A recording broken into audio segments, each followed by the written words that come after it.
Hey guys, welcome back to UPS All History. So, get comfortable, maybe dim the lights, grab a blanket, and prepare to have your mind very gently blown, because tonight, we're going to America, but not the America you know. Not skyscrapers, not highways, not people arguing over whose turn it is to do the dishes. The one with giant earth mounds, vanished cities, and mysteries that even archaeologists side-eye before bed. Now, if you're like most people, when someone says ancient civilizations, your brain probably flies straight across the ocean to Egypt, or Mesopotamia, or maybe Greece if you're feeling fancy. But what if I told you that long before those marble temples and papyrus scrolls, people in the Americas were already busy building, farming, carving, and inventing their own version of civilization? Some of it might be older than we ever dared to think. You're somewhere in what's now Louisiana. That's before the pyramids of Giza. And there in the humid air, surrounded by cypress trees, people are piling up earth into massive, perfect mounds. Some shaped like cones, some flat-topped like a cake that forgot to rise. And you'd think, okay, cool, maybe some kids were just bored with sticks and dirt. These were planned, measured, aligned with the sun and stars. Archaeologists call this place Watson Break, and it's one of the oldest mound complexes in North America, around 5,000 years old. And the people who made it weren't supposed to be civilized, but apparently, they also had time to invent astronomy and architecture. And here's the thing, Watson Break wasn't a one-time thing. Across the Mississippi Valley, for thousands of years, groups kept building these mounds. Some were burial sites, some were ceremonial centers, and others, jump forward a bit, and you get Poverty Point, another one of those they built that kind of places. By around 1500 BCE, people there had created a city made entirely of concentric ridges of earth, with giant mounds, plazas, and trade networks that stretched hundreds of miles. They had artifacts from as far as the Great Lakes, and stones that had to be carried or traded over long distances. Imagine living there, no metal, no wheels, just community coordination and pure determination. Birds, grass, the faint outline of what used to be a city so big it could host thousands. Early settlers looked at these massive mounds and thought, must have been some lost tribe of Israel, or maybe the Egyptians had a road trip, because apparently, back then, people couldn't imagine Native Americans being that advanced. They had mathematics, art, social organization, all long before European history even got its toga on. And if we move further south, the story gets even older. Way down in Peru lies Caral, sometimes called the mother city of the Americas. It's quiet now, just sand and ruins, pyramids made of stone that glow gold at sunset. But around 2600 BCE, this was a thriving city, complete with plazas, temples, and music. Yeah, they found flutes made from condor bones. Some archaeologist somewhere probably played Mary Had a Little Lamb on a 4,000-year-old instrument, and Caral didn't just pop up out of nowhere. It was part of a whole civilization that lived without war. Apparently, no weapons, no walls, just trade, culture, and sound design. And here's where things get even more interesting. The people of Caral built their pyramids around the same time as the Egyptians. They invented their own style, step pyramids, plazas, amphitheaters. So when we talk about ancient civilizations, it's global, and the Americas had a seat at the table from the very start. Meanwhile, across North America, there were other centers growing in the forests, plains, and deserts. Cultures like the Adena, the Hopewell, and later Mississippians, all leaving behind enormous ceremonial sites. Louis would eventually rise as the biggest city north of Mexico, with tens of thousands of residents and giant pyramid mounds. But that's for later. Right now, in this early chapter, it's just small groups slowly learning the rhythm of the land and telling stories around fires that we'll never hear. And all this time, the rest of the world had no clue. People here were weaving river maps from memory and tracking the sun through the shadows of their mounds. And when you really think about it, that's kind of beautiful. They were simply doing civilization their own way, quietly, in harmony with the land, until nature, time, and later colonization buried most of it. So next time you hear someone talk about the cradle of civilization, there were a few cradles, and one of them was rocking gently right here, in ancient America. Soft pause, faint wind sounds, a hint of drum rhythm fading out's thing about old civilizations is they don't disappear. They blend into the sand, hide under forests, or sink beneath rivers, waiting for someone curious enough to listen. And when you start listening, the story of ancient America starts to hum like an old song. Let's go back to Caral, because honestly, this place deserves a moment. The air is dry, the mountains rise like sleeping giants, and down below you see stone pyramids that look like half-remembered dreams. This isn't some tiny village, it's a full-on city.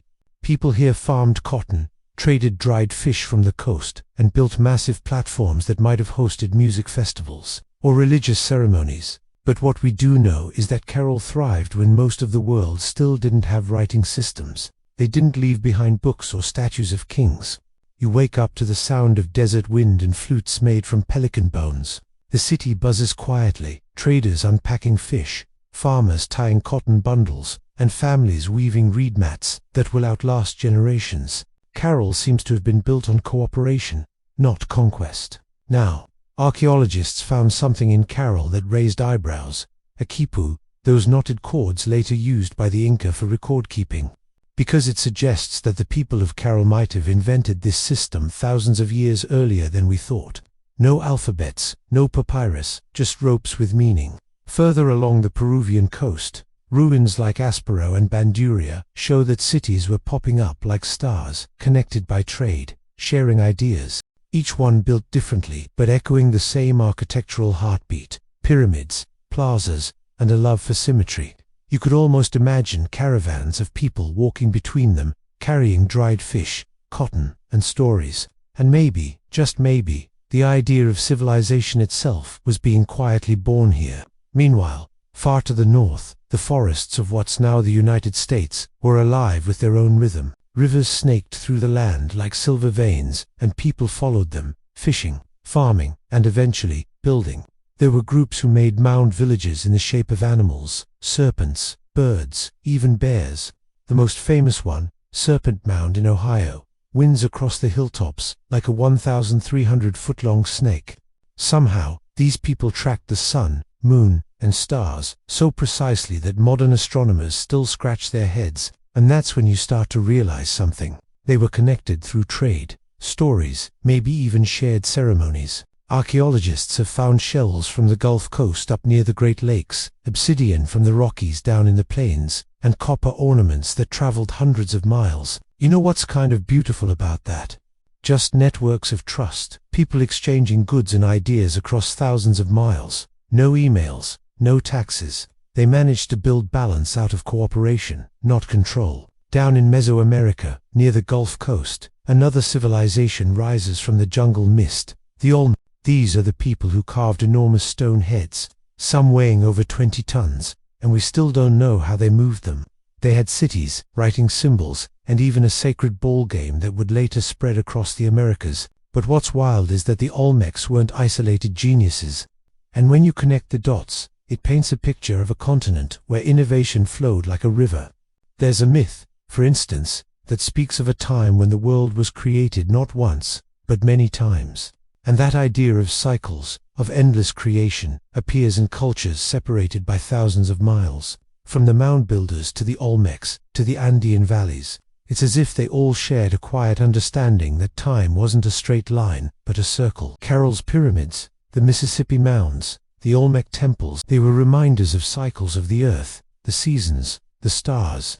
And it's kind of humbling, right? Sometimes, civilizations rise in silence, build wonders, and vanish before anyone else even knows they existed. And in that silence, they leave behind questions that keep us up at night, or put us gently to sleep.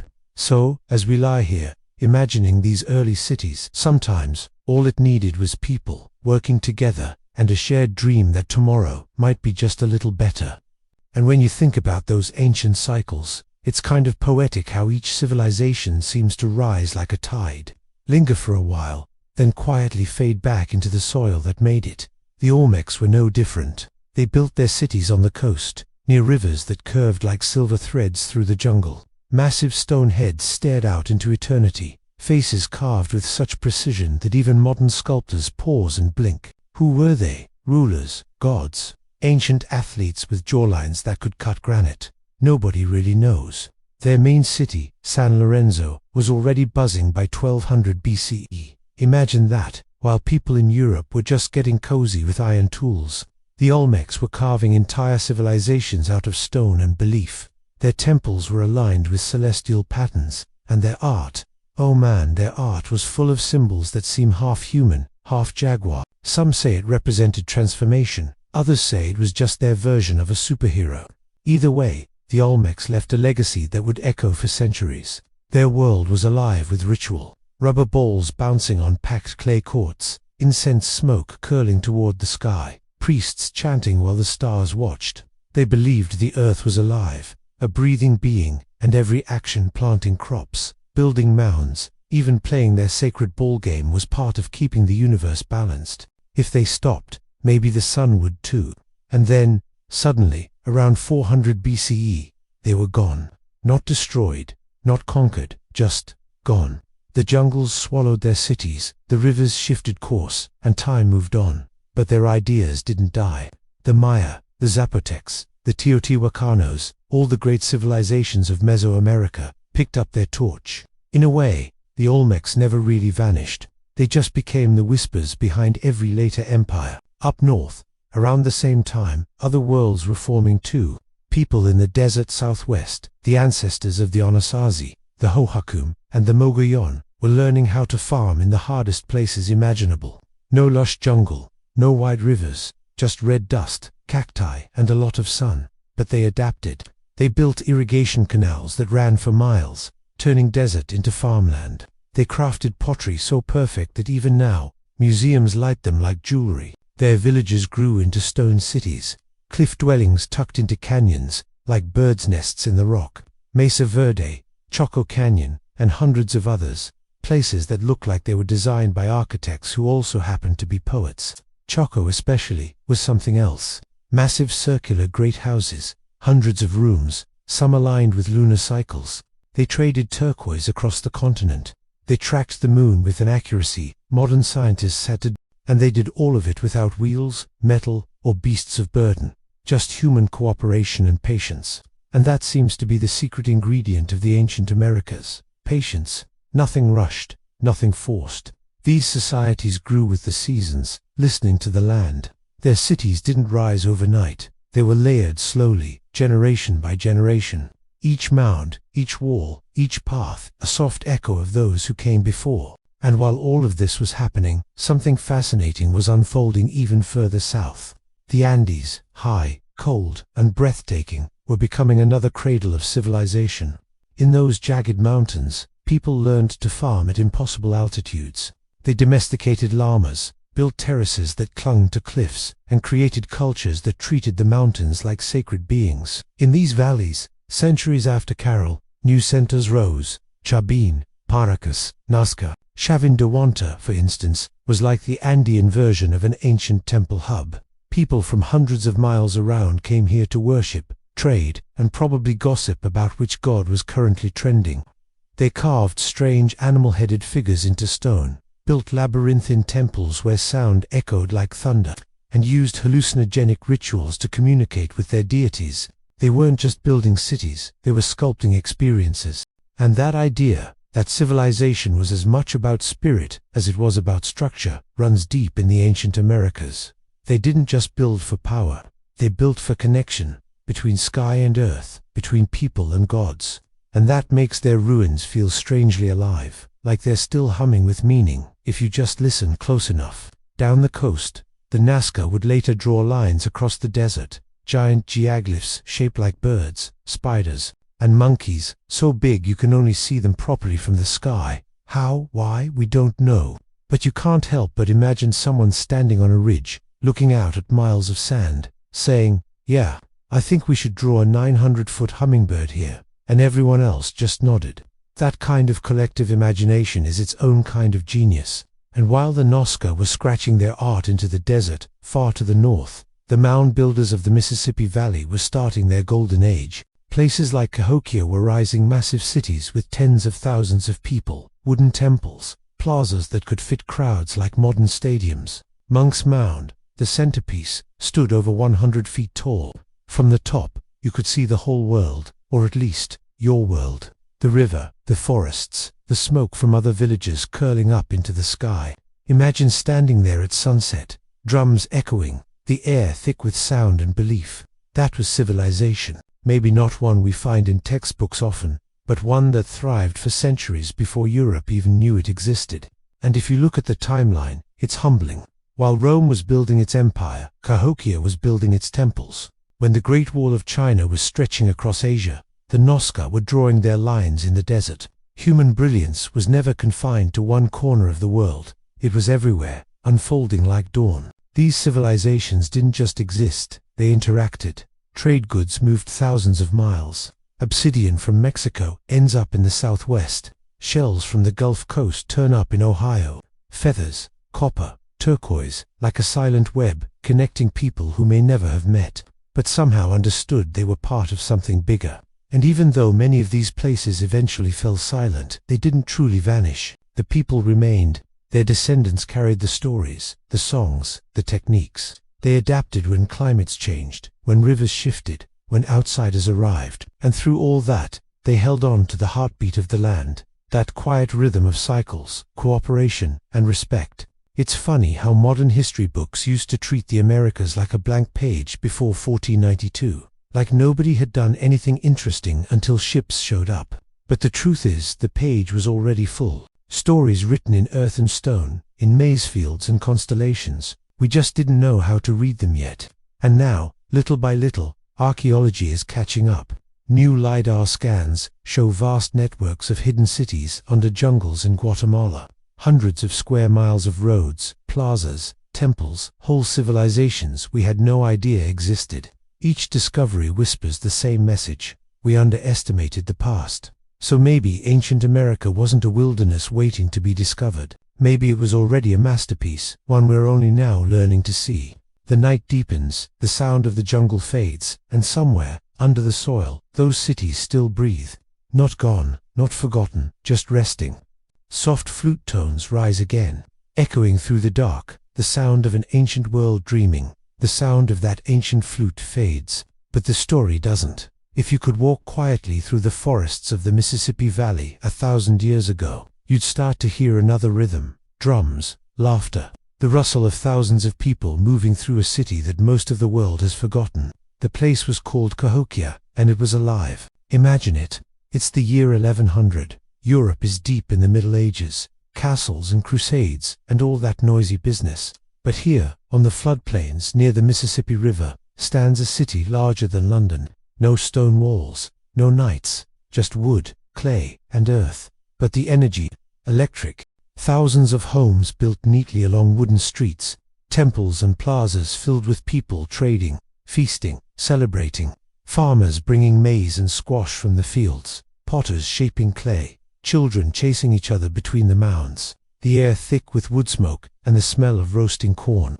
And above it all, Monk's Mound, a great pyramid of the Mississippi, towering like a mountain made by human hands. It's huge, nearly 100 feet tall, covering 14 acres. From the top, you could see miles of green and gold, rivers glinting in the sun. It wasn't just a hill, it was the heart of a world. Archaeologists think the city held maybe 20,000 people at its peak, maybe more. That's not just a big village. That's a civilization. There were neighborhoods, social classes, religious centers, maybe even a form of government. And like all great cities, Cahokia had a rhythm: planting, harvest, ceremony, trade, rest. Around the main plaza stood smaller mounds, each serving its own purpose, some for burials, others for ritual gatherings, others still for the elite. One mound, Mound 72, held the remains of a powerful man buried with thousands of shell beads arranged in the shape of a bird. Beside him, dozens of people were buried too, offerings, attendants, or maybe sacrifices. Nobody knows the full story, but it shows that even in a world without kings and palaces, power and faith still intertwined. And then there's Woodhenge. No, not the British one.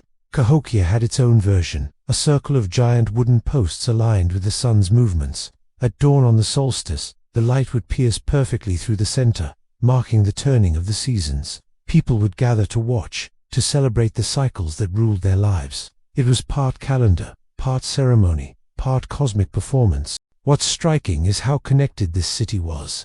Artifacts found here came from as far as the Great Lakes and the Gulf Coast. Copper, shells, mica, obsidian, all traded, all carried by networks that stretched for thousands of miles. And they didn't just trade goods, they traded stories, gods, symbols, a shared language of belief that tied communities together long before the idea of nations even existed. And if you stood there at night, looking over the city from the top of Monk's Mound, you'd see hundreds of fires glowing in the dark, each one a family, a story, a heartbeat. It must have felt endless. But like all great cities, Cahokia's time came and went. Sometime around the 1300s, the population began to fade. Maybe the rivers flooded, maybe drought came, maybe politics and internal conflict tore it apart, or maybe, like so many places in history, people just moved on, carrying their knowledge with them.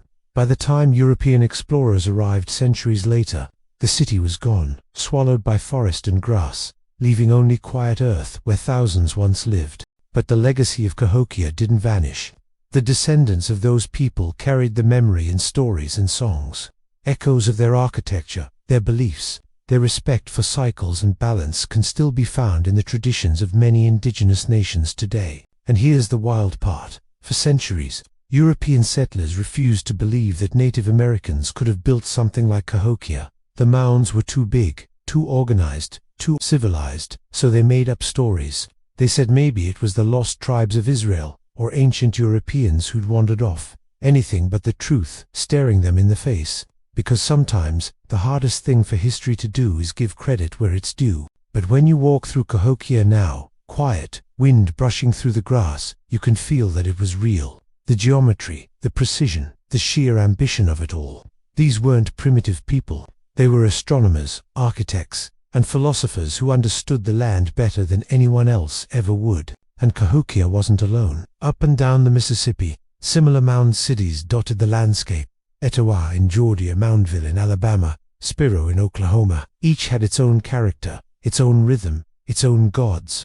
But they all shared a worldview where humans were part of nature's web, not rulers over it. That idea, balance, reciprocity, respect, is something modern life could probably use a little more of. The people of Cahokia didn't separate the sacred from the everyday. Planting corn was as holy as prayer. The river was a god, the harvest a celebration, the seasons a teacher.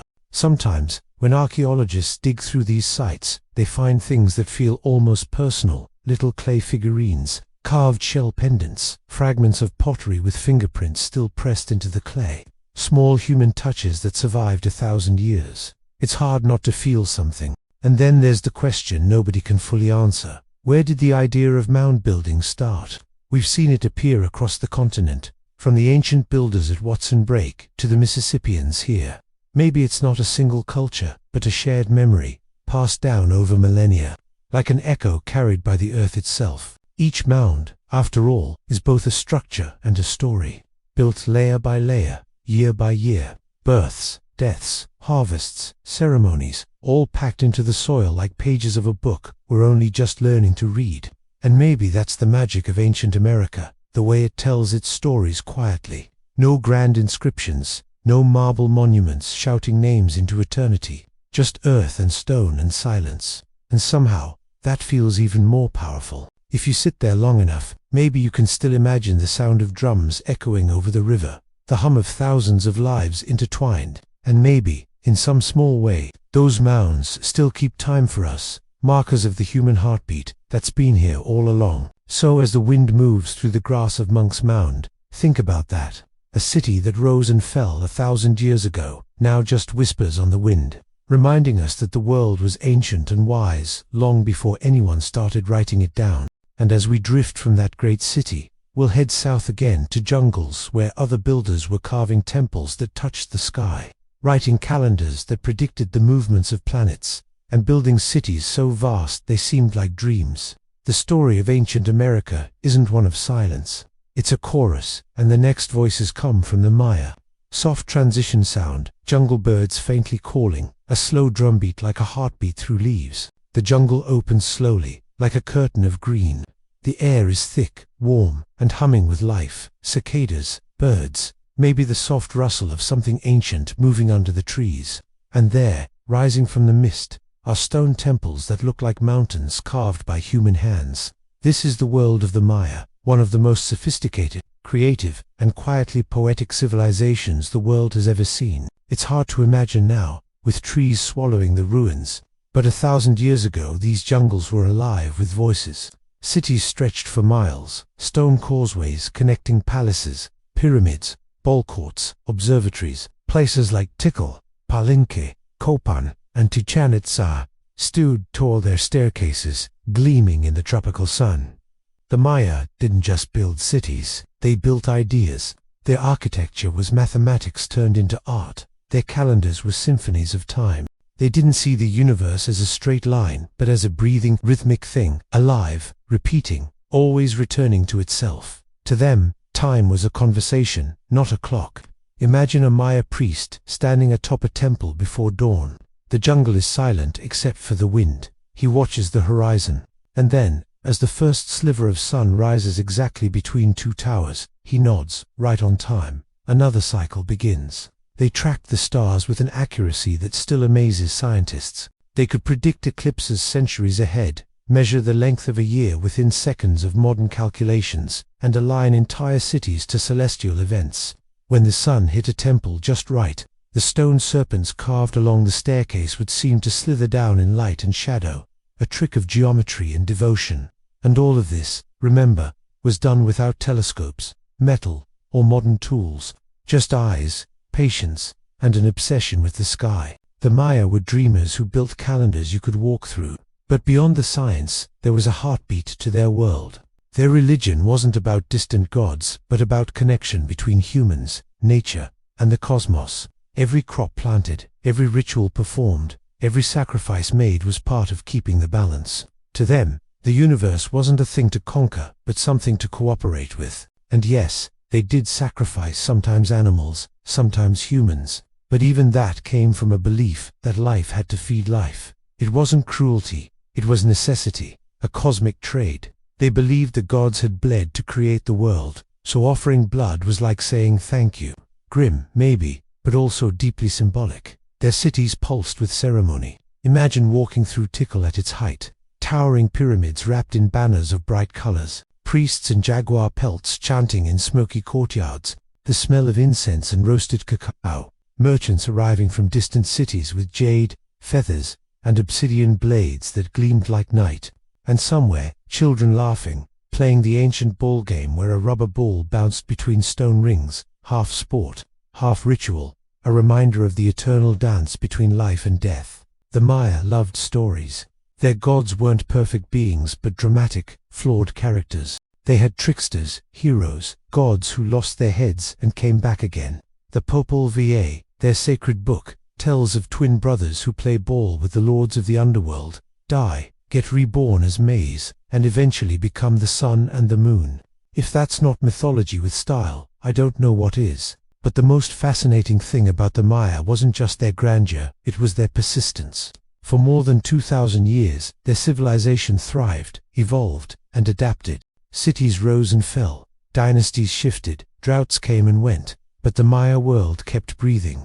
And then, sometime around the 9th century, something changed. Cities began to empty. Stone monuments stopped being carved. Temples were abandoned to the jungle. It wasn't one big apocalypse, just a long, quiet exhale. Droughts likely strained their crops, trade routes faltered, and the weight of centuries of kingship might have been too much to bear. Slowly, the cities fell silent. But here's what's important. The Maya people didn't vanish. They never did. Millions of their descendants are still here today, speaking the same languages, practicing the same traditions, weaving the same patterns into their clothes. The empire fell, but the culture endured. They outlasted kings, colonizers, and centuries of forgetting. That's resilience on a cosmic level. And even as their cities crumbled, the Maya left behind something that refused to fade: knowledge. Their writing system, one of the most complex ever invented, covered their monuments like poetry carved in stone. For centuries, nobody could read it. Explorers thought it was just decoration. Then, slowly, scholars began to crack the code. And when they did, they found voices. Kings boasting of victories, scribes recording births and eclipses, poems describing the rain.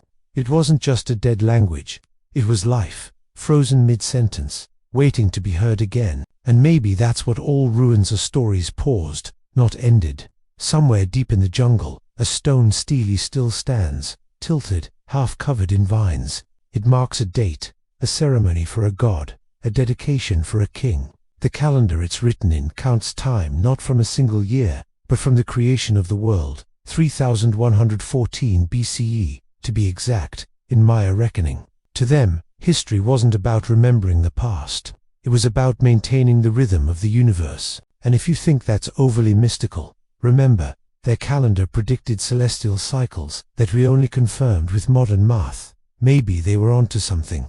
And when the Spanish finally arrived in the 1500s, they couldn't believe what they found, overgrown ruins that seemed older than time itself. They burned books, toppled temples, and tried to erase what they couldn't understand. But some stories are too big to destroy.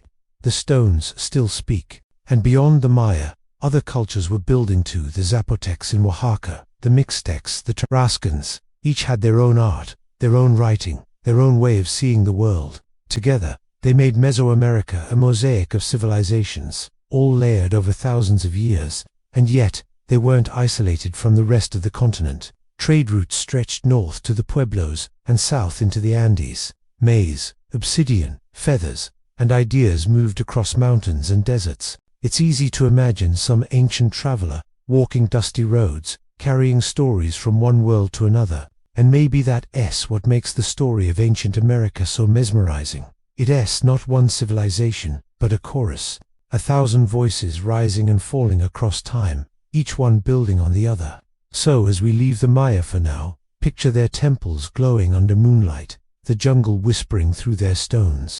Somewhere, a priest watches the stars and marks another cycle complete. To him, time doesn't end, it turns, again and again, like the wheel of the sun. And as that wheel keeps turning, we head further south, high into the Andes, where other people were already carving empires out of mountains, shaping the sky itself with terraces and temples of stone. The world of the Inca is waiting, just beyond the clouds. Soft fade, the sound of wind rising over mountains, a low hum like distant drums echoing in the thin air. The air grows thin, the sky stretches wide, and the world feels closer to the heavens than it should. This is the Andes, a place where mountains don't just rise, they float, like the bones of sleeping gods. And up here, perched between clouds and stone, lived a people who built one of the most breathtaking civilizations ever created, the Inca. Most of us know them for Machu Picchu, that misty postcard city balanced on a mountain ridge. But the Inca story is bigger, older, and stranger than a single ruin. It's a story of connection, of how they took a land of impossible landscapes and stitched it together into a single beating empire. Imagine trying to rule an empire across cliffs, deserts, volcanoes, and jungles. No wheels, no horses, no iron, no written alphabet. And somehow, they did it. They built thousands of miles of roads, carved through stone, over rivers, across peaks so high they touched the clouds. Bridges of woven grass stretched over roaring gorges, not a metaphor, literal bridges made of plants, swaying hundreds of feet in the air. And they still rebuild them every year, by hand, even today. These roads connected everything from the warm valleys where maize grew, to the cold highlands where llamas grazed. Runners, called chasqui, sprinted along them carrying messages tied in colored cords called quipus. No letters, no ink, just knots. Yet somehow, the system worked flawlessly. A message could cross hundreds of miles in just a few days, one runner handing off to the next like a heartbeat pulsing through the empire. Their capital, Cusco, wasn't just a city, it was a symbol. The Inca believed it was the navel of the world, the center where all things connected. From there, roads spread out like veins. The city itself was shaped like a puma, a sacred animal of strength and power. Temples gleamed with gold sheets, so bright they reflected the sun, because to the Inca, the sun wasn't just light, it was divine. Their emperor, the Sapa Inca, claimed to be the son of the sun god Inti. His word was law, his presence sacred. When he walked through the streets, people looked down in reverence. But what's fascinating is that for all this grandeur, the Inca weren't just about glory, they were about balance, efficiency, and community. They created a social system that, for its time, was astonishingly organized. Land was divided among the state, the temples, and the people. No one starved, because resources were shared through storage houses that dotted the empire like granaries of generosity. If a drought hit one valley, food came from another. If a road needed repair, local communities worked together to fix it. It wasn't a democracy, far from it, but it was a civilization built on cooperation. And their engineering, it's almost unfair how good they were. Without iron tools, without mortar, they shaped stones so precisely that even today, you can't fit a sheet of paper between them. Walls built hundreds of years ago have survived earthquakes that flattened modern buildings. They carved terraces into the sides of mountains, creating steps of farmland that rose into the sky. They mastered irrigation, microclimates, and altitude itself. They could grow potatoes at 13,000 feet and maize in valleys far below. Sometimes, you wonder if they were talking to the mountains themselves, asking for permission before moving stone. And Machu Picchu, their crown jewel, was probably never meant to be a city at all. It might have been a royal retreat, or a sacred site aligned with the stars. Either way, it feels like a dream sculpted from stone and mist. Everything there seems deliberate, every window, every stairway, every line of sight leading toward the sacred peaks around it. When the morning sun breaks through the clouds and strikes the temple of the sun, it's like the mountain is waking up. What's truly remarkable is how recently all of this happened. The Inca Empire rose in the 1400s, at the same time Europe was building cathedrals and painting ceilings. In less than a century, they managed to create one of the most efficient and peaceful empires in history. And then, just as fast, it all came crashing down. When the Spanish arrived, led by Francisco Pizarro, they walked into an empire already trembling. The great emperor Huayna Capac had died suddenly, likely of smallpox brought from the north, and his two sons were locked in a brutal civil war. By the time Pizarro came, the Inca were divided and grieving. What happened next feels impossible. A few hundred Spanish soldiers took down an empire of millions. Guns, horses, and steel gave them an edge, but disease and betrayal did the rest. The Inca emperor Atahualpa was captured, held for ransom, and then executed. It was a tragedy written in golden blood. But here's the thing, the Inca didn't just vanish. The empire fell, yes, but the people remained. Many retreated into the mountains, hiding in remote valleys, preserving their language, their weaving, their stories. Some villages still speak Quechua, the language of the Inca, and their terraced fields still feed families, just as they did 500 years ago. The stones, remember, and maybe that's the quiet magic of the Andes, the way the past never quite leaves. When the wind blows over the ruins, it carries whispers of chants and songs sung to the sun. The earth still bears the scars and the gifts of Inca hands. But even before the Inca, there were civilizations in these mountains, older, stranger, and just as brilliant. The Nazca, for instance, who drew enormous shapes in the desert, hummingbirds, monkeys, and spirals so big they can only be seen from the air. Nobody's entirely sure why. Maybe they were offerings to the gods, maybe astronomical markers, or maybe art on a cosmic scale. Imagine people patiently moving stones for miles to draw lines across a lifeless desert, a silent prayer written to the sky. Then there was Tiwanaku, near Lake Titicaca, one of the oldest highland cities in the world. Long before the Inca, they were already building with massive stone blocks weighing hundreds of tons, fitting them together like a 3D puzzle.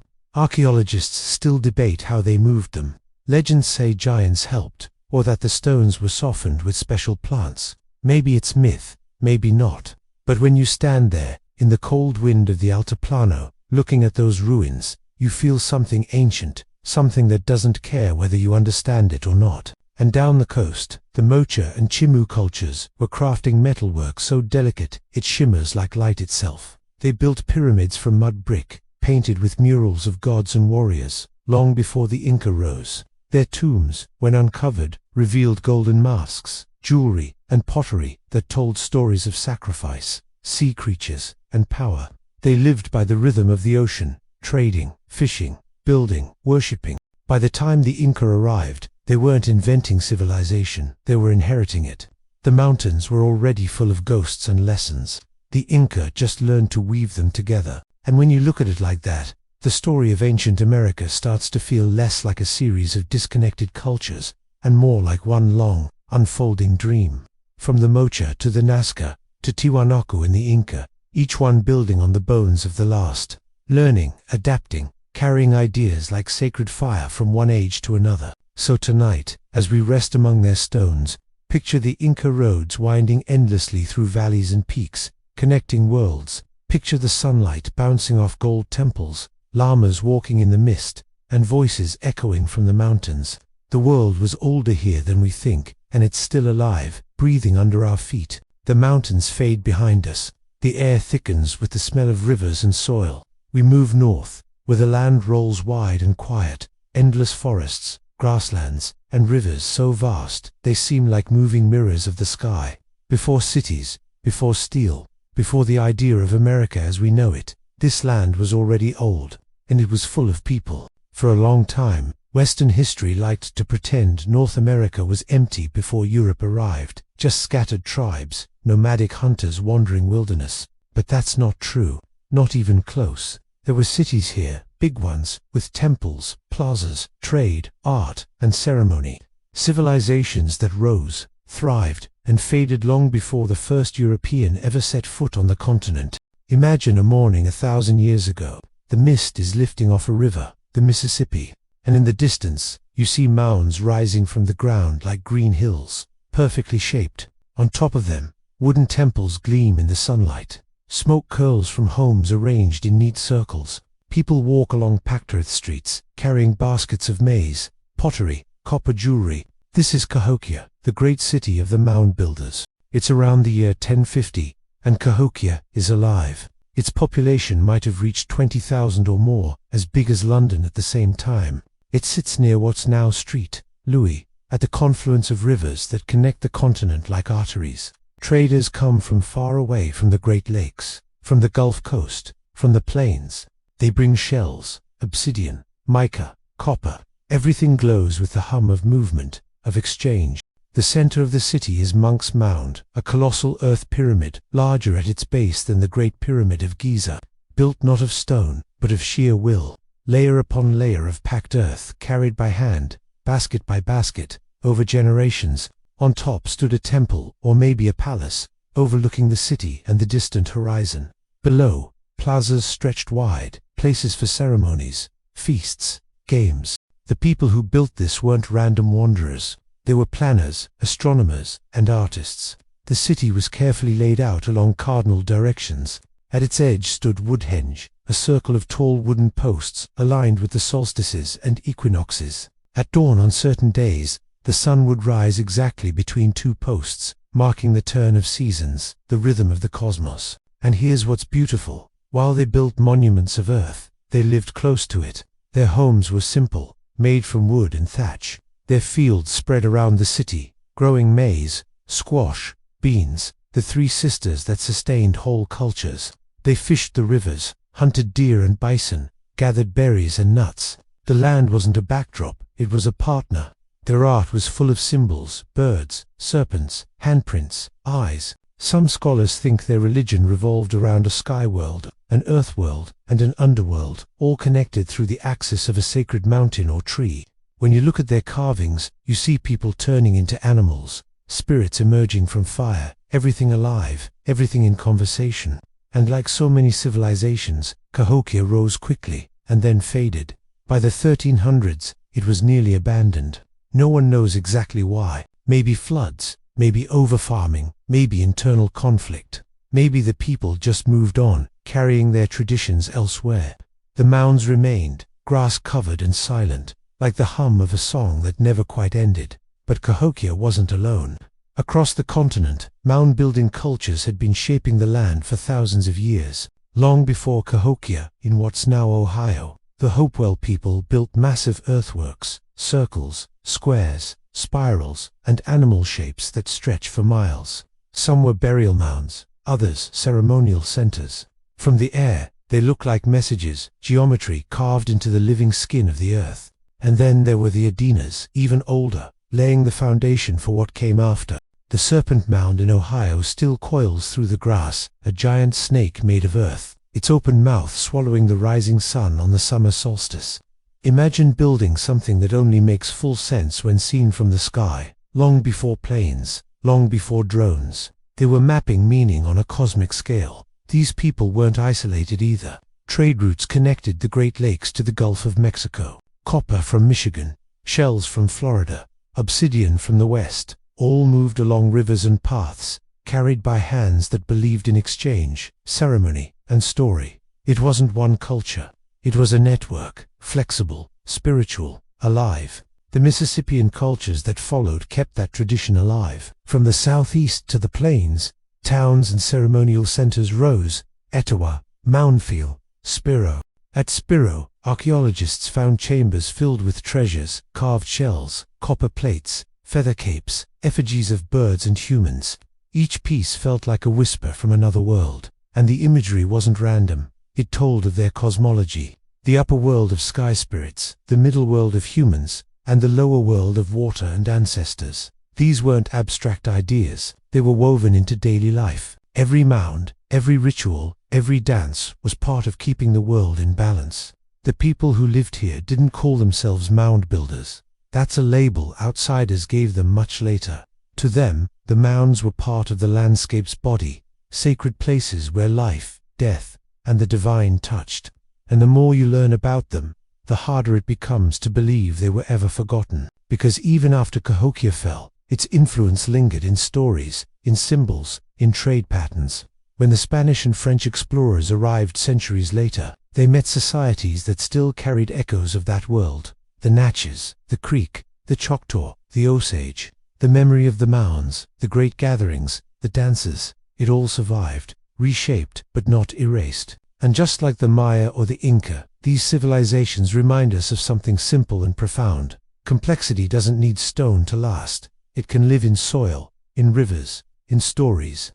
The American heartland wasn't a blank slate. It was an ancient network of sacred geographies. As night falls over the Mississippi, the mounds glow faintly under the moon. The river moves slow and steady, like time itself. Somewhere, an owl calls. The people are gone, but the rhythm remains, earth rising, sky watching, stars turning. And if you listen closely, maybe you can still hear the sound of drums echoing across the plains, a heartbeat carried by wind. The story isn't finished though. Beyond the rivers and forests lie deserts and cliffs, where other civilizations, older still, carved their homes into stone and watched the world change around them. So, our next journey drifts west, into canyons and mesas, into the lands of the Anasazi, the ancestral pueblos who built entire cities in cliffsides and turned stone into sky. The air turns dry and golden, the forests thin, and the world opens into a vast, sunlit silence. The horizon stretches for miles, red cliffs, mesas, and canyons glowing under a wide blue sky. The ground is the color of rust and dreams. This is the American Southwest, a land that feels carved by both wind and memory.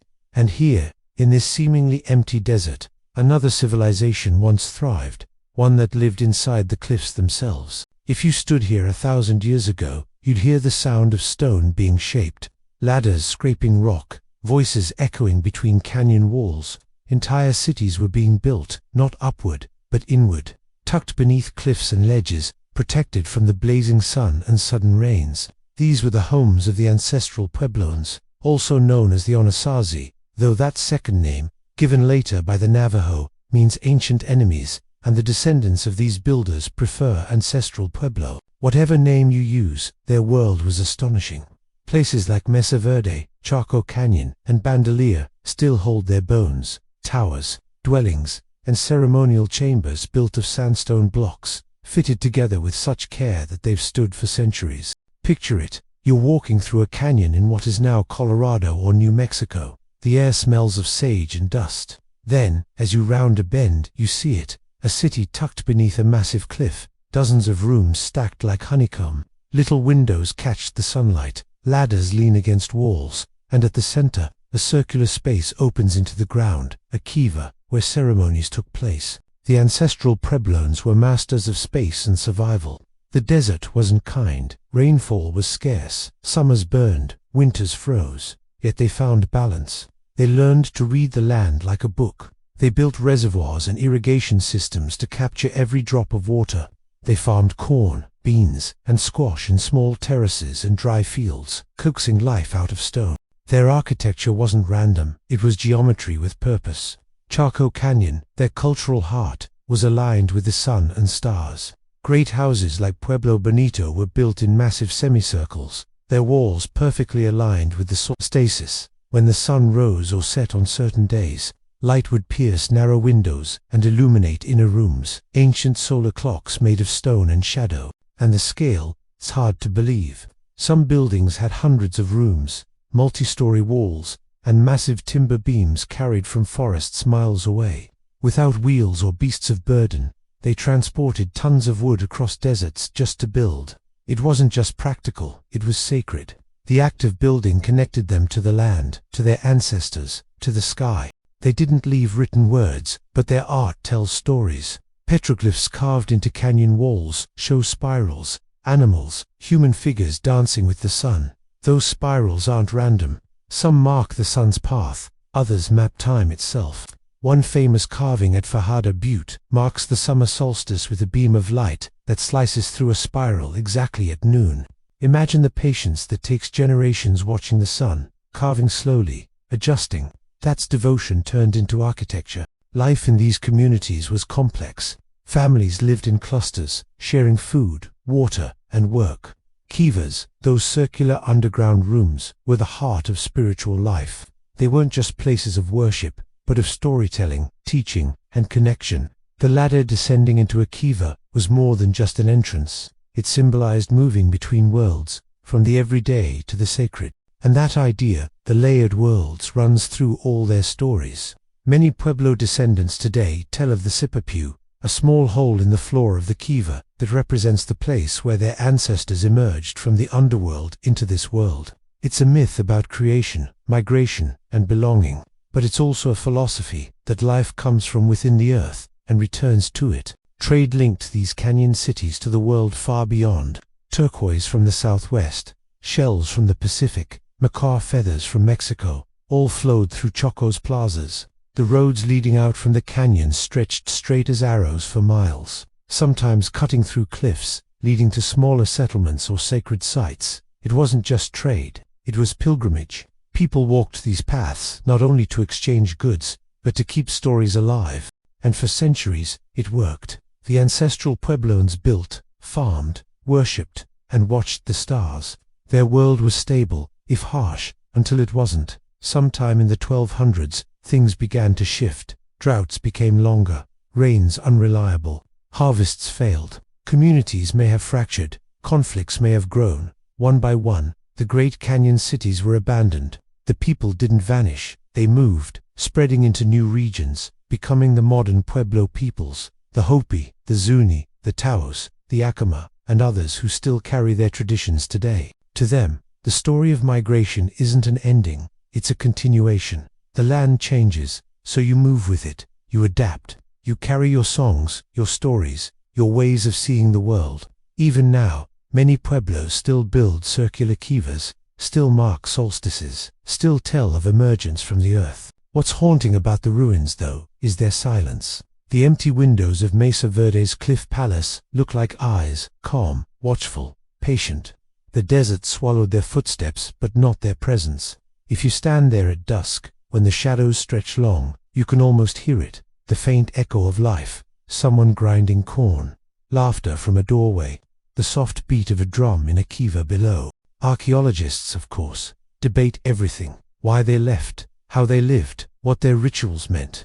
But sometimes, it's better not to have all the answers. Mystery keeps the past alive.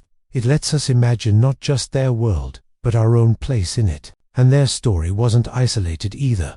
All across the Southwest, from Utah to Arizona, from Colorado to New Mexico, other cultures thrived alongside or before them.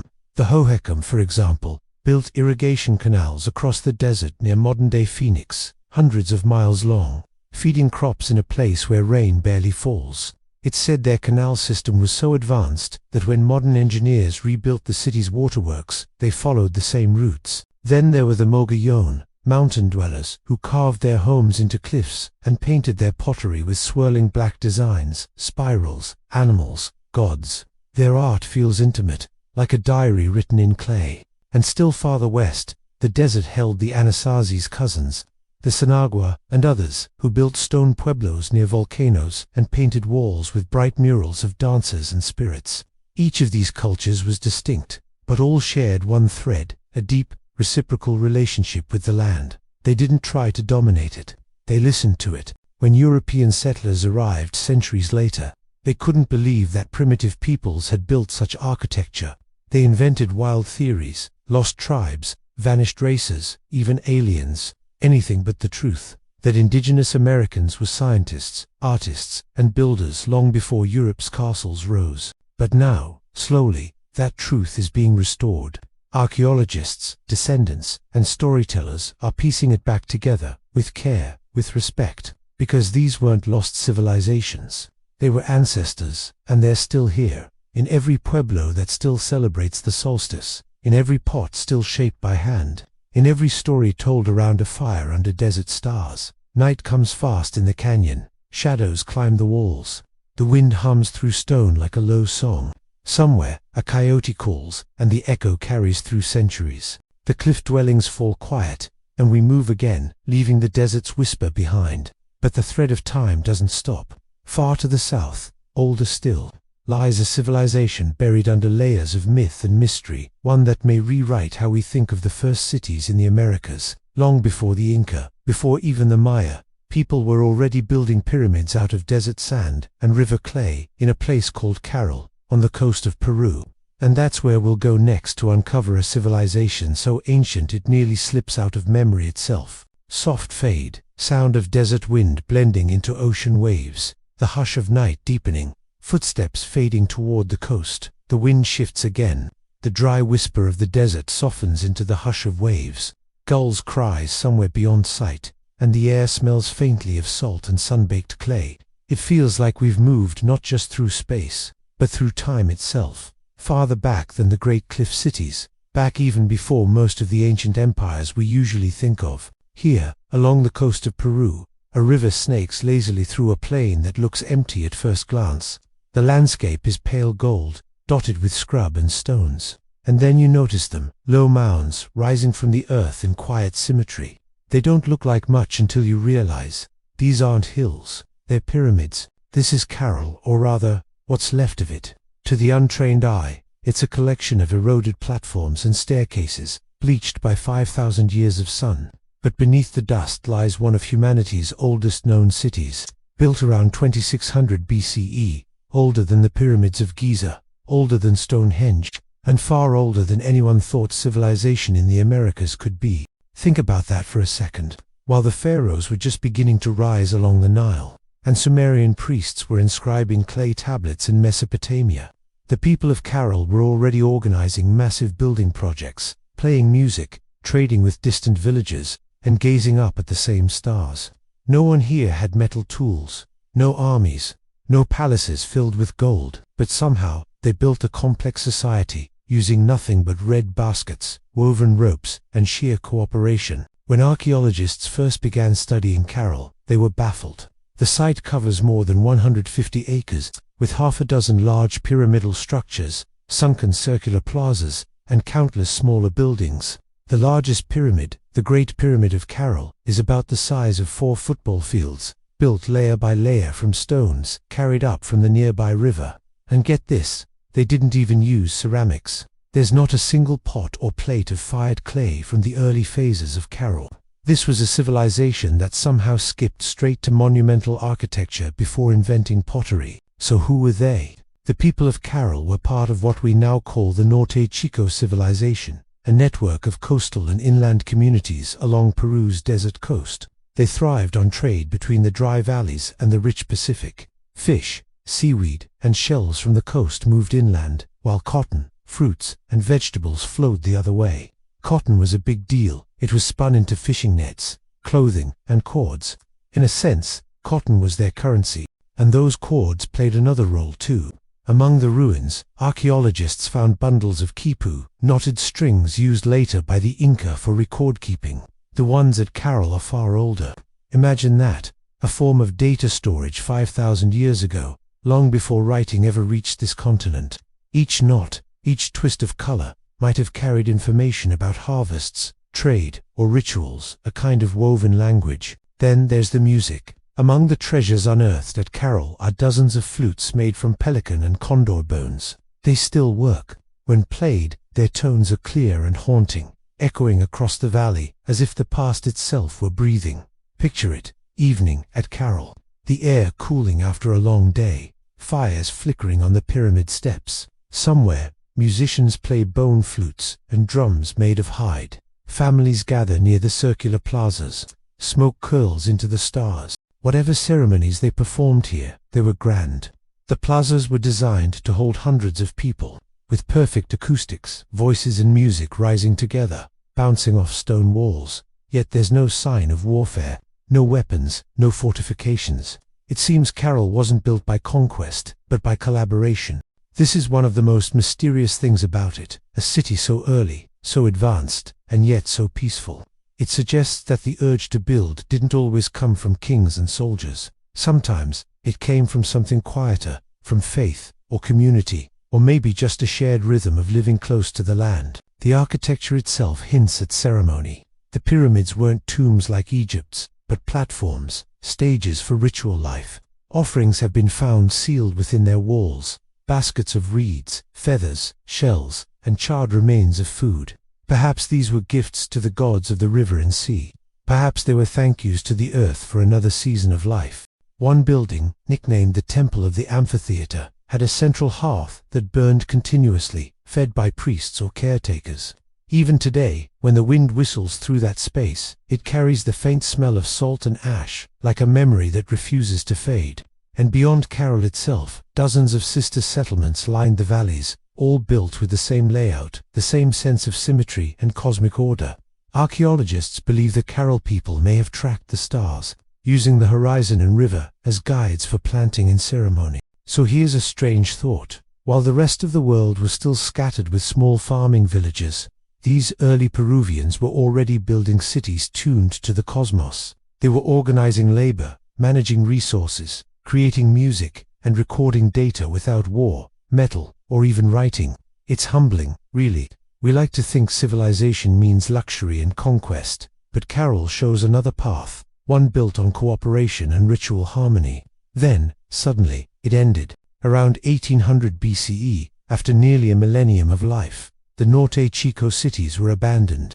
Climate may have played a role, drought, earthquakes, or changes in the rivers. Perhaps the ocean currents shifted, destroying fisheries. Whatever happened, people left quietly. The pyramids filled with sand. The plazas fell silent. For thousands of years, the desert kept their secret. Only in the late 20th century did archaeologists realize how old Caral really was. Its radiocarbon dates, shocking everyone. Civilization in the Americas, it turned out, began thousands of years earlier than anyone had imagined. And here's where the story ripples outward again. Because while Caral was fading, other cultures in South America were rising, each building on what came before, each layer of stone and story shaping the next. The Chavin, the Nazca, the Mocha, the Tiwanaku, they all inherited pieces of this ancient rhythm. But before we move that far south, there's another mystery waiting inland, high above sea level, where the air thins and the stars burn closer, a place where stone itself seems alive. You climb for days through winding valleys, the sound of the ocean gone, replaced by wind and the rush of rivers cutting through the mountains. At last, you reach a high plateau, and there, scattered across the plain, lie stones so massive they look impossible. This is the Altiplano, the roof of South America. And on its shores once stood Tiwanaku, one of the most enigmatic cities ever built, often called the cradle of the Andes. If Caral is the quiet dawn of civilization, Tiwanaku is the sunrise, brighter, louder, filled with power. But there's something even more astonishing about it. Some of the stones used to build Tiwanaku weigh over 100 tons, carved with precision that modern tools struggle to replicate. And the people who built it did so long before the Inca, long before any empire stretched across these peaks. We're stepping closer now to myths that blend time and stone, stories of gods who raised mountains, and of people who spoke with stars. The night deepens. The wind on the plateau hums like 1,000 flutes. Somewhere in the darkness ahead, the shadow of Tiwanaku waits its gateways, its giants of stone, its silent language carved into the bones of the earth. The first thing you notice up here isn't the silence, it's the sky. It's not just above you, it's everywhere, wrapped around the horizon like a living thing. The air is so thin it feels electric, humming softly in your chest. This is the Altiplano high in the Andes, almost 4,000 meters above sea level, cold, dry, endless. And right here, where the land meets the clouds, something extraordinary once stood. This is Tiwanaku, or at least, what's left of it. Today, it's a scattering of monumental stones and terraces, half buried by time and wind. But 1,000 years ago, it was a thriving metropolis, a city of gods and engineers, astronomers and farmers, stretching along the edge of Lake Titicaca like a stone crown. No one knows exactly when it began. Some say as early as 1500 BCE, others believe it truly rose around 500 CE, but the truth might be older still. Beneath the visible ruins, archaeologists keep finding deeper layers, older walls, older foundations, hinting that people have been building here since long before recorded history. And the stones. Oh, the stones. They're the reason Tiwanaku has become a legend whispered between science and myth. Imagine walking among blocks of andesite and sandstone weighing 50, even 100 tons each, carved with razor precision. Perfectly smooth surfaces, sharp edges, interlocking joints that fit so tightly you couldn't slide a sheet of paper between them. No mortar, no metal tools, no wheels. Yet everything lines up straight, geometric, deliberate. The Calisea, one of the main temples, is an open-air rectangle of giant monoliths, its walls forming a perfect solar calendar. Each stone aligns with the sunrise or sunset during the solstices and equinoxes. If you stand at the right spot, you can watch the sunrise exactly between the pillars, marking the flow of time across the year. This wasn't random. It was architecture as astronomy, stone turned into clockwork. And then there's the Gateway of the Sun, perhaps Tiwanaku's most haunting relic. It's a single block of andesite, 10 feet tall and weighing 12 tons, carved with intricate figures and a central deity, a god with a radiant crown, flanked by winged attendants. Some call him Viracocha, the creator, the bringer of civilization. Others see him as a solar god, the embodiment of time itself. Whoever he was, he watches eternally from that gate, his eyes fixed on the horizon. The carvings around him form a kind of calendar, 248 winged figures, representing weeks or seasons, each symbol carrying meaning we still don't fully understand. It's like a message from the deep past, written in a language half lost to the wind. But Tiwanaku wasn't just temples, it was a living city. Archaeologists believe tens of thousands of people once lived here, farmers, artisans, astronomers, priests. Canals and raised fields crisscrossed the plains, an ingenious system that captured rain and moisture, keeping crops alive in the harsh highlands. They grew potatoes, quinoa, maize, and beans, food hardy enough to survive frost and drought. And they didn't just survive, they thrived. The surrounding region became one of the most productive in the Andes, feeding populations across hundreds of kilometers. And then, to the west of Tiwanaku, lies something even stranger, a place that feels like it was built, not by humans, but by something ancient and patient as the earth itself. It's called Pumapunku, the door of the Puma. If Tiwanaku is the city of the gods, Pumapunku is their workshop. It's a complex of stone platforms and blocks scattered like a puzzle exploded across the plateau. Some of the blocks weigh up to 130 tons, cut with precision so uncanny it seems almost mechanical. Grooves, channels, and drill holes line their surfaces, patterns that modern engineers still struggle to explain. And then there are the H-blocks, massive andesite pieces shaped like perfect H letters, each identical in dimension, as if stamped by a machine. When fitted together, they form modular walls with tight, seamless joints, architecture that feels millennia ahead of its time. How they did it, no one really knows. There are theories, of course, lots of them. Some say the stones were shaped with bronze chisels, sand abrasion, and simple stone tools. Others suggest techniques lost to history, using sound, heat, or plant extracts to soften rock. And then, of course, come the wilder ideas that Pumapunku was built by a civilization so old we've forgotten it entirely, or by visitors not of this world. But maybe the truth is simpler, and somehow more magical. Maybe it was just human genius, slow, patient, and communal, generations working together, guided by observation, memory, and ritual. What makes it even more fascinating is that Tiwanaku and Pumapunku seem to have been designed around sacred geometry, alignments that reflect the stars, the solstices, and even the layout of Lake Titicaca itself. Some researchers think the city mirrored the heavens, a kind of earthly reflection of the cosmos, as above, so below. And the lake, oh, that lake is full of secrets too. Divers exploring its depths have found ruins beneath the water, stone walls, terraces, and offerings sealed in jars. Long ago, people threw treasures into the lake, gold shells, figurines, gifts to the gods that lived beneath its shimmering surface. One legend says that Viracocha himself rose from Lake Titicaca after a great flood, creating the sun, moon, and stars. Then he walked the earth, teaching people how to build, farm, and live in harmony before disappearing back into the western sea. To the Tiwanaku, this wasn't just myth, it was their history, carved into stone and ritual. And maybe that's why they built the city where they did, halfway between heaven and earth, between sky and water. Tiwanaku's influence spread across the Andes like a quiet empire, not through war, but through culture and faith. Its style, its symbols, its gods echoed in distant valleys for centuries.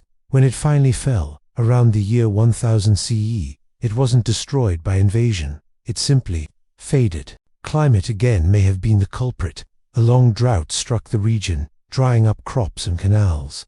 The people dispersed, carrying fragments of Tiwanaku's knowledge with them. Those fragments would reappear centuries later, in the art, architecture, and religion of the Inca, who revered Tiwanaku as the birthplace of their gods. The Inca themselves told Spanish chroniclers that their ancestors came from Tiwanaku. They pointed to the ruins and said, "This is where the first people were made." And when you stand there today, in the thin, cold air, it's not hard to believe them. The place feels like a beginning. The light at sunset turns everything gold. Shadows stretch across the stones, and for a moment, the carvings seem to move, faces shifting in the dimming glow, patterns flickering like constellations. The silence grows thick, ancient. You can almost hear the flutes again, faint through the wind. The same tones that once filled Caral, the same rhythm that echoed in Chaco Canyon. Across thousands of miles and thousands of years, the sound is the same, the heartbeat of civilizations that refused to be forgotten. And yet, Tiwanaku's story isn't the last. Beyond it lies another layer of time, deeper, darker, more hidden. The rainforests of the Amazon still whisper of lost cities buried under vines. Recent discoveries hint that ancient America was far more interconnected than we ever imagined. Networks of trade, roads, and culture stretching from the Andes to the jungles, from Mexico to Mississippi. Civilization, it turns out, wasn't a straight line. It was a web, shimmering, fragile, resilient. And every thread, from the deserts of Peru to the cliffs of Colorado, was part of something vast and human. The night falls cold over Tiwanaku. Frost begins to form on the stones. The stars come out, burning like eyes of the gods who once walked here. The wind moves across the plain, whispering in a language we almost remember. Somewhere to the north, the jungle breathes. And that's where we'll go next, into the green, into the hidden, into the forgotten kingdoms of the Amazon, where entire civilizations once flourished beneath the canopy long before anyone called this continent new. The air changes again, it thickens, sweet and damp. The sharp chill of the mountains melts into warmth, into a symphony of buzzing, chirping, croaking life. The light turns green. We've descended into the Amazon, a world that feels alive in every breath, every inch of leaf and vine. You can hear the forest before you see it, the constant hum of insects, the drip of water, the rustle of unseen creatures, and somewhere far above, sunlight filters through the canopy like liquid gold. It feels timeless, untouched, eternal. But beneath this green ocean, under the roots and soil, something extraordinary has been waiting. For centuries, explorers believed the Amazon was wild and empty, a place too harsh, too fertile, too chaotic for civilization. They thought the rainforest swallowed anything humans built. But now, that story is unraveling. Slowly, quietly, the forest is revealing what it's been hiding. Cities, not a few scattered villages. Real cities, vast networks of roads, plazas, canals, and homes. In the early 21st century, archaeologists using LiDAR, a laser mapping technology that can see through trees, began scanning parts of the Amazon from the air. What they found changed everything. Beneath the jungle canopy lay traces of massive urban planning, geometric earthworks, raised causeways, ceremonial mounds, and complex grids stretching across hundreds of miles. Places once thought empty were, in truth, the heart of a continent-wide civilization. In Bolivia's lowlands, for example, researchers uncovered the remains of the Caral Bay culture, dating back nearly 2,500 years. What looked like simple forest from above turned out to be a network of interconnected settlements with broad, straight roads linking cities, canals channeling water, and enormous platform mounds that may have supported temples or elite homes. From the air, they form patterns so perfect they look modern: circles, squares, rectangles, all oriented with mathematical precision. One city, called Katoka, sprawls over more than a square mile, its avenues running dead straight through the jungle. And then there's the Xingu region in Brazil, where dozens of circular villages once ringed the forest. Each was carefully laid out: central plus radial roads, ditches for drainage, and raised fields for crops. The villages were spaced evenly, connected by straight paths, like beads on a string. Together, they formed what archaeologists now call garden cities, urban spaces designed not to dominate the environment, but to live within it. The people managed the forest, planting fruit trees, creating fish ponds, and cultivating soil so fertile it still supports lush growth today. And that soil, that's another miracle. The locals call it terra preta, or black earth. It's unlike any other soil on Earth, dark, rich, and filled with nutrients. Scientists discovered it was man-made, created by mixing charcoal, bone, compost, and clay over centuries. It can regenerate itself, and it remains productive for thousands of years. This wasn't accidental. It was technology, ancient bioengineering, a way to make the land itself immortal. Imagine that, a civilization that didn't build with stone, but with soil and trees. No towering pyramids, no bronze statues, but a living architecture, designed to grow and breathe. For a long time, archaeologists dismissed the idea of large-scale societies here because the rainforest seemed impossible to farm. But the evidence now suggests the opposite, that ancient Amazonians created the forest as we know it. Many of the trees that dominate the modern Amazon, like the Brazil nut, cacao, and palm, are concentrated around old settlement areas. They didn't grow wild, they were planted. The forest itself, in many ways, is their monument. Early European explorers actually saw glimpses of this world. In the 1500s, Spanish chronicler Francisco de Orellana journeyed down the Amazon and reported vast cities, roads, and cultivated lands along the river. No one believed him. Later travelers found only endless forest and thought he'd exaggerated. But now we know he was probably telling the truth. The cities had already vanished, reclaimed by the green tide of time. Why did they disappear? Theories vary. Some think disease played a major role. Epidemics brought by early contact with Europeans that wiped out entire populations before most outsiders ever arrived. Others suggest cycles of drought or social collapse. Whatever happened, the jungle grew back fast, erasing walls and roads in a single generation. And yet, not everything was lost. The descendants of those people, hundreds of indigenous nations, still live throughout the Amazon today. Their stories, their cosmology, their rituals echo the old ways. To them, the forest isn't wilderness. It's home, temple, ancestor, and library all at once. Their myths speak of ages before the trees, when their ancestors built great malokas, communal houses large enough to hold hundreds.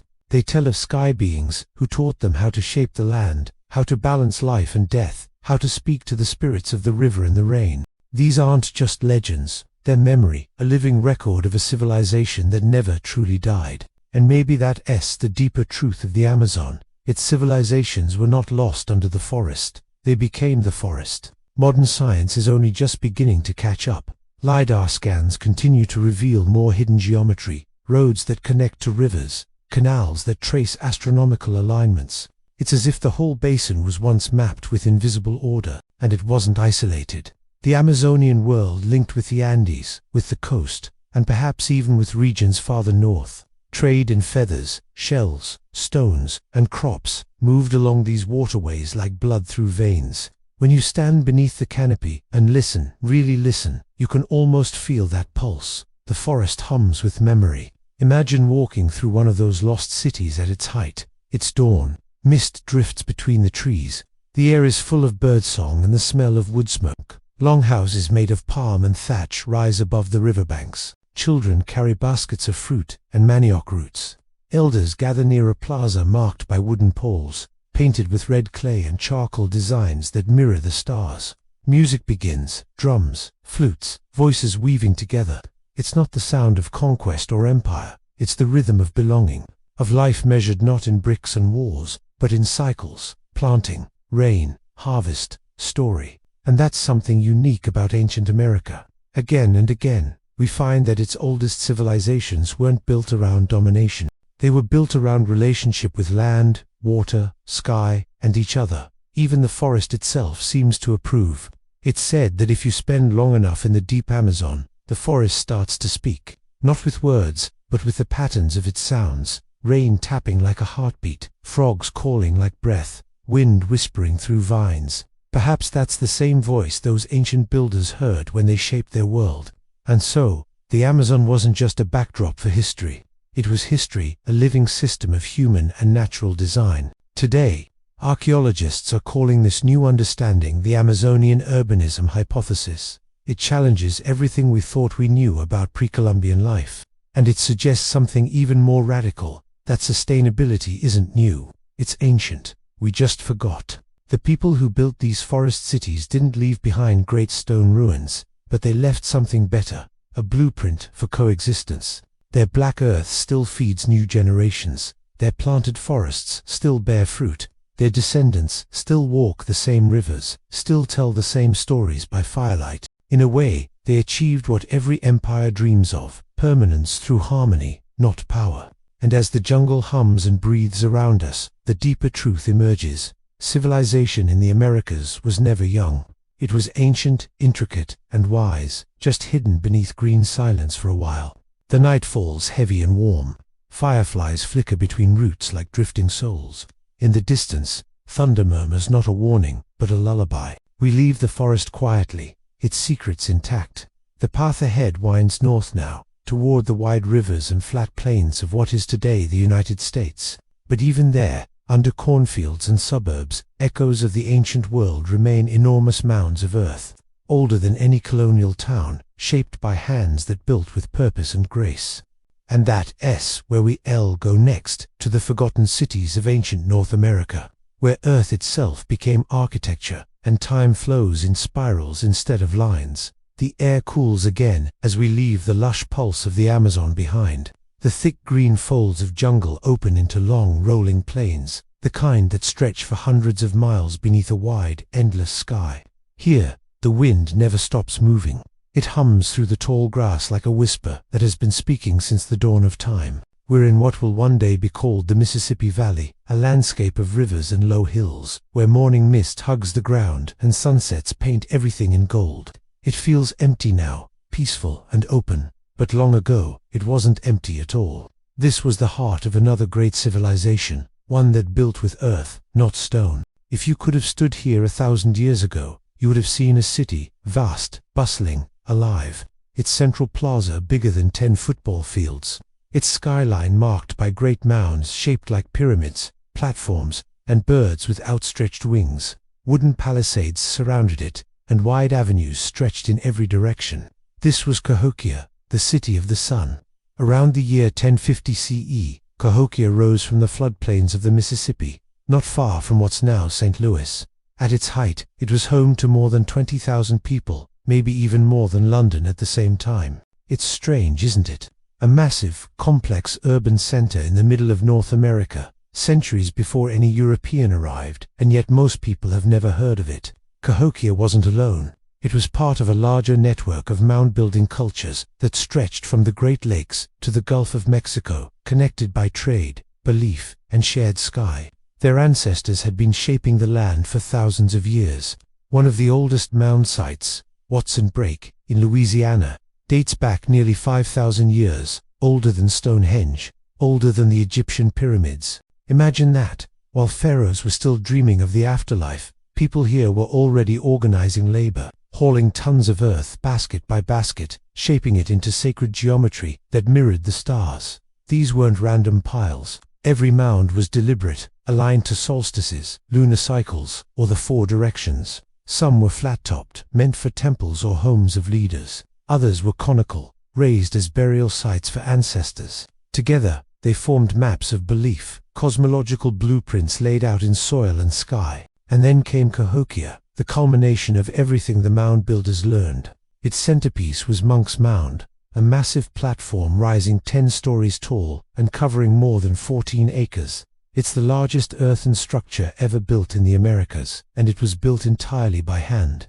Tens of thousands of workers carried soil in woven baskets, layer upon layer, building not just a monument, but a statement, a mountain born from human will. On top of that mound once stood a great wooden temple, shimmering with paint and feathers, where the leaders of Cahokia performed rituals to connect earth and heaven. From that high place they could watch the sun rise perfectly along a line of posts set in the ground, a kind of solar calendar, now called Woodhenge. Those posts, arranged in circles, tracked the turning of the seasons, the spring equinox, the longest day, the harvest moon. The people gathered there to mark time, to dance, to give thanks. To them, the rhythm of the sky was not abstract, it was sacred choreography, and they lived within it. Life in Cahokia was sophisticated.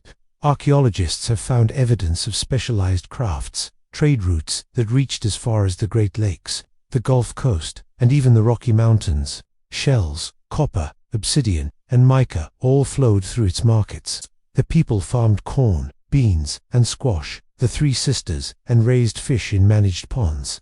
Their homes were arranged in neighborhoods around courtyards, built with wood and thatch. Children played in the dirt streets, while smoke drifted from cooking fires. Dogs barked. Drums echoed from the plaza. This was not a forgotten frontier. It was a metropolis, alive, complex, beautiful. And yet, like so many other ancient cities, Cahokia's story ends in silence. By the year 1350, it was abandoned. The palisades rotted. The plazas grew weeds. The river changed its course, and the people scattered. Why? Some think environmental stress, floods, droughts, or deforestation might have weakened it. Others point to social strain, or disease, or simply the natural rhythm of rise and fall that all great cities share. But here's the haunting part. Even after Cahokia was gone, its memory lingered. For centuries, travelers along the Mississippi would see the mounds rising from the grass and wonder who built them. Early settlers refused to believe they were made by the ancestors of Native Americans. They imagined lost races, the Israelites, the Phoenicians, even the Vikings. But the truth was right there in the soil. The hands that shaped this land were indigenous. The mounds were not ruins. They were reminders of a time when humanity and landscape were one thing. And Cahokia wasn't alone. Farther south, the Etowah Mounds in Georgia held similar temples and burials filled with intricate copper plates depicting warriors and spirits with wings and masks.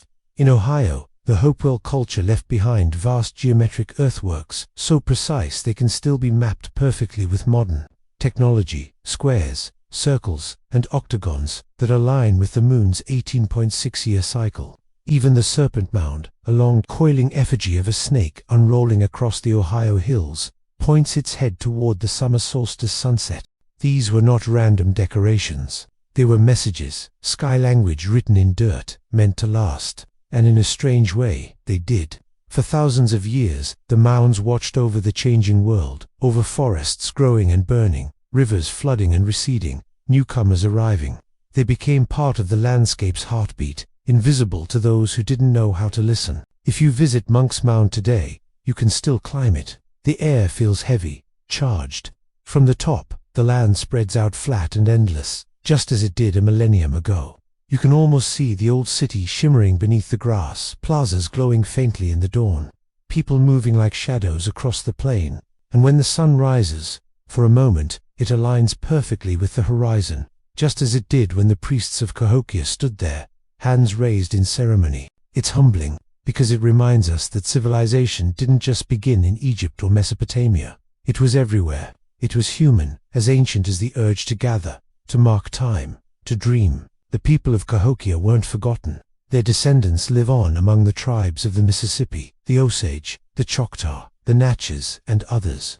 Their oral histories still speak of the great mound towns, of ancestors who built the earth into the shape of the cosmos. In one old story, It's said that the mounds were made to reach closer to the spirits, to make the earth speak to the sky.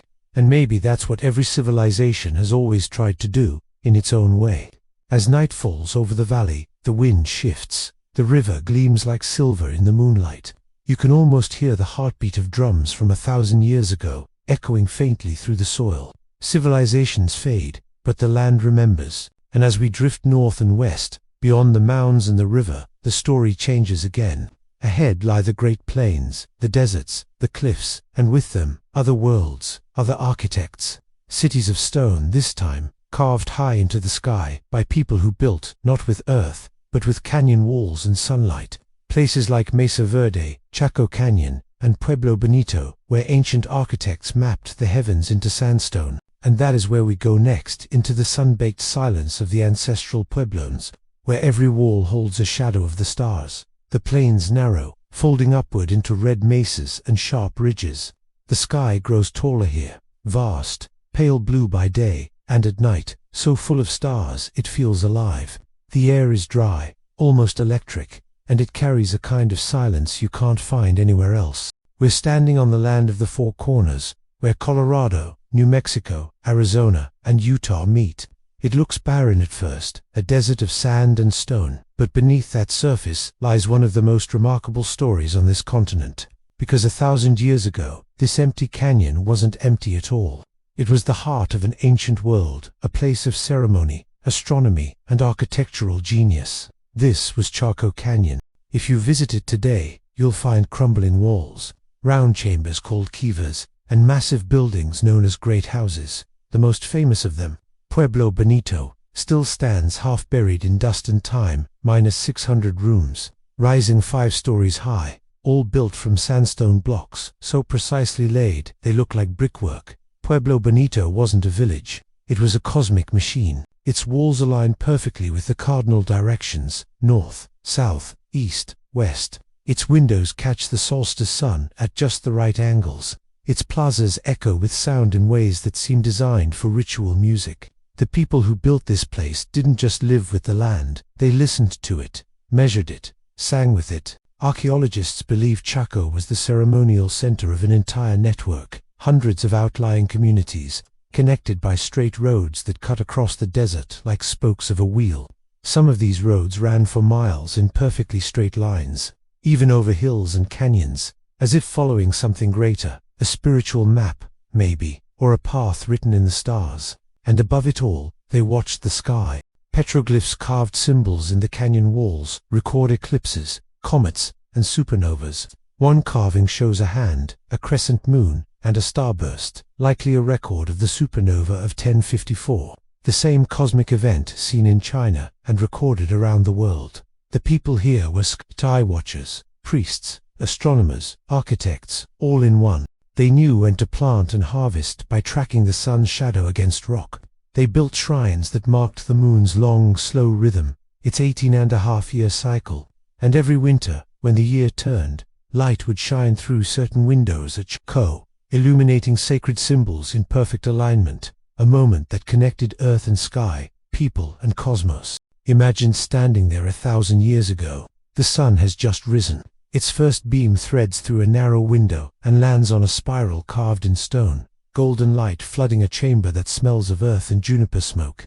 Hundreds of people are gathered outside, drumming softly, waiting for that precise moment when heaven touches the world. It wasn't just a city. It was a prayer written in architecture. The people who built it, the ancestral Pueblones, were masters of both engineering and spirit. They grew corn in dry soil, using clever irrigation and deep understanding of rainfall.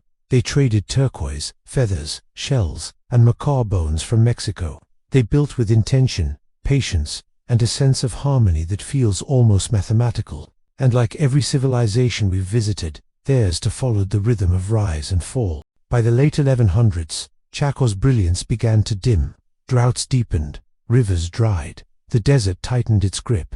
Food grew scarce. People began leaving, spreading out toward the north and east, to the cliffs of Mesa Verde, the mesas of Bandelier, and the canyons of Cayenta. If Chaco was the temple, Mesa Verde was the refuge. High up in the cliffs of Colorado, entire villages were carved into rock, tucked beneath overhangs like nests in the canyon walls. Cliff Palace, the largest, has more than 150 rooms. From a distance, it looks like a dream, pale sandstone glowing gold at sunset, windows like eyes gazing out over the valley. To reach it, you have to climb narrow paths and ladders that twist through stone. The air is thin, the silence ancient. Inside, everything feels intimate. Doorways barely shoulder wide, kivas with smooth circular walls and fire pits at their center. This was life balanced between earth and sky. Safe from raiders and storms, the people of Mesa Verde lived close to the stars. At night, the cliffs would glow under moonlight, and the fires in their kivas would flicker like constellations reflected in stone. They weren't isolated. Mesa Verde was part of a vast network stretching across the southwest, hundreds of communities sharing language, art, and belief.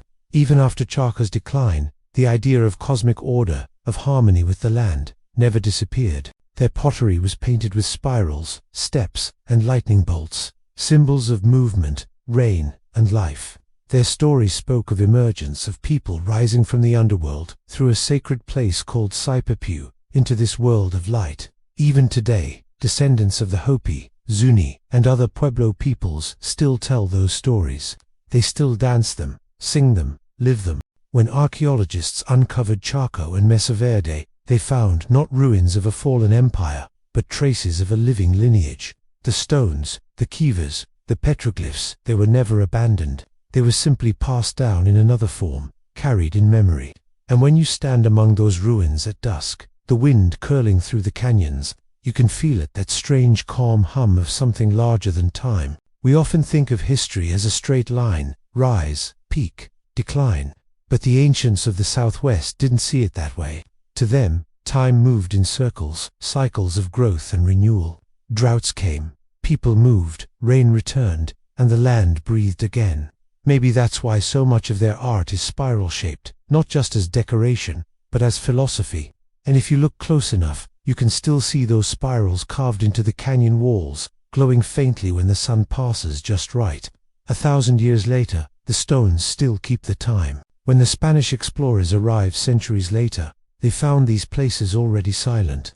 They called them pueblos, villages, and they assumed they were dead. But they weren't. The people hadn't vanished. They had simply walked on, carrying their stories, their songs, and their understanding of the stars. And so the myth of the lost civilizations of the Americas was born, a myth that ignored the living cultures who never stopped remembering. Because the truth is, none of these worlds were lost. They were hidden in plain sight, waiting for someone to listen again. And now, as the stars deepen over Chaco Canyon, the Milky Way stretches across the sky like a river of light, the same one those ancient astronomers once mapped into their walls and doorways. In that silence, in that perfect stillness, it's easy to imagine them still there, kneeling by firelight, measuring shadows, whispering prayers to the morning sun.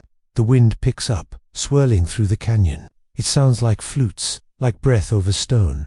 And just like that, we're ready to move on again, farther north, across the ice and mountains, to places even older, even stranger. Because before Chaco, before Cahokia, before Caral, there were the first Americans, the ones who came long before any city, before any wall, before any name we remember.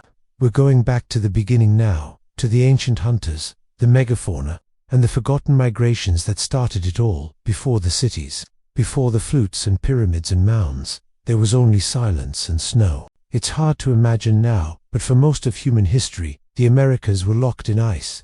Glaciers taller than mountains carved their way across the north. The sea levels were lower, the air sharper, the world colder and emptier than anything we know. And yet, someone came. No one knows their names. We call them the first Americans, but they were simply people, hunters, wanderers, families following the rhythm of seasons, the pull of hunger, the call of the unknown. Somewhere, maybe 20 or 30,000 years ago, they began crossing what we now call Beringer, a bridge of frozen tundra that once connected Siberia to Alaska. It wasn't a bridge in the modern sense, but a vast, endless steppe, grasslands stretching for hundreds of miles, filled with mammoths, bison, and woolly rhinos. It was a world caught between life and ice, and those first travelers dressed in furs, carrying stone-tipped spears, huddling around smoky fires, had no idea they were stepping into an entire new hemisphere. For generations, they followed herds south, moving through frozen valleys, across mountains, along rivers. Some stayed in the north, becoming the ancestors of the Inuit and other Arctic peoples. Others pressed farther, into the heart of what would become Canada, then the Great Plains, then beyond. They left behind little flakes of stone, bits of bone, charcoal from ancient fires. But every few decades, a new discovery adds another thread to their long, quiet story. For a long time, archaeologists believed the first Americans arrived around 13,000 years ago. The Clovis culture, named after spear points found near Clovis, New Mexico. Those sleek, fluted tools were once thought to mark the beginning of human life in the New World, but the Earth keeps secrets longer than science can predict. In recent decades, sites older than Clovis have emerged, changing everything we thought we knew. In southern Chile, at a place called Monte Verde, archaeologists found traces of human life at least 18,500 years old. Wooden posts, animal hides, even chewed seaweed. In White Sands, New Mexico, footprints of men, women, and children were found pressed into ancient lakebed mud, dated to nearly 23,000 years ago. And some evidence, still debated, suggests people may have reached the Americas even earlier, maybe 30,000 years ago, or more. If that's true, then the story of human arrival here stretches back into deep time, back when saber-toothed cats prowled. The plains and giant ground sloths wandered forests taller than any today. Imagine walking through that world. The air cold and clean, the sky a pale, endless blue. Herds of mammoths moving like gray waves across the tundra. People following, silent and patient, carrying everything they owned on their backs. They built shelters from bone and hide, used fire to drive animals, shaped tools from obsidian and flint. They sang around their fires, taught their children how to read tracks in the snow, how to listen for the wind that spoke of change. They didn't know it, but they were beginning the story of the Americas. Over thousands of years, they spread across both continents. Some settled along coasts, learning to fish and gather shellfish. Others moved inland, hunting, foraging, adapting. The ice melted, forests spread, rivers changed course, and humans changed with them, and slowly, patterns began to form. People started returning to the same valleys each season. They learned which plants sprouted after rain, which animals followed certain stars. In time, they began planting seeds intentionally, tending them, waiting. That moment when someone decided to plant instead of wander is where civilization truly began. In the highlands of Mexico, wild grass called teosinte was slowly shaped into maize corn. It didn't happen overnight. It took generations of observation, patience, and care. But once it happened, it changed everything. Corn spread like fire through the Americas. It became life itself, food, spirit, timekeeper. Everywhere it grew, towns rose around it. Rituals grew with it. Maize wasn't just a crop, it was a companion. The Maya later called themselves the people of corn. In the Andes, people learned to domesticate potatoes and llamas, weaving their lives into the rhythm of mountains. In the Amazon, they cultivated cassava and fruits, shaping the forest into a garden so subtle that for centuries, no one realized it was man-made. And as food stabilized, art began. Music, ceremony, the idea of permanence. That's how humanity grows, through memory, through time, through the act of staying. These early farmers built the foundations of everything we've been visiting, from Caral to Cahokia, Chaco to Tiwanaku. The great cities didn't just appear. They sprouted from this long lineage of adaptation, learning, and connection to the land. And the thing that ties them all together, from the mammoth hunters of Beringia to the astronomers of Chaco, is the same quiet intelligence. The same ability to look at the sky and see not chaos, but pattern. To watch the sun rise and think, I can measure this. To listen to the river and think, I can follow this. That's what civilization really is. Not walls or kings, but a conversation with nature that never stops. And it's beautiful to think that long before the pyramids or empires, someone, somewhere on this vast wild land was already humming a tune to the rhythm of their footsteps. Already teaching their child how to chip a stone, already dreaming of a world that could last beyond a lifetime. We usually imagine prehistory as dark and brutal, but maybe it wasn't. Maybe it was quiet, steady, filled with wonder, because these early people didn't just survive, they thrived. They explored every corner of 2 continents, from the Arctic ice to the Patagonian wind. long before history began recording names. And as the centuries rolled on, their children became the architects of everything to come. The mound builders, the sky watchers, the farmers of maize and potatoes, the sculptors of gold and stone.